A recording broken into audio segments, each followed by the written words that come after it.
నదుల అనుసంధాన సమ్మేళనం, జలధారుల జాతీయ యజ్ఞం. అప్పుడే నీటి భద్రతకు శుభోదయం. బహుళ పంటల సమ్మిళితం, మార్కెట్ మాటే మార్గం, అదే రైతు విజయ సంగీతం. గిట్టుబాటు ధరతో మహోత్సవం, సాగుకు సంపన్న మార్గోత్సవం.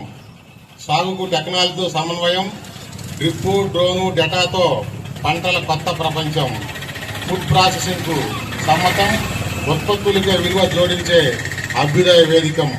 ఉత్పత్తి విలువ జోడించే నూతన శకం, రైతు చెమట బంగారు రుచి ఇచ్చే వినూత్న యుగం. ప్రభుత్వాల మద్దతు సంపూర్ణం, సహకారమే అభివృద్ధి, సంక్షేమమే పరమదిశం. రైతన్న సంక్షేమంగా రైతు సేవా కేంద్రమే ఉండం. పండుగల పంట వైనం, అదే చంద్రన్న పంచసూత్రాల లక్ష్యం. రైతు సమగ్ర అభివృద్ధి ధ్యేయంగా ఉంటేనే రైతు ఎక్కువ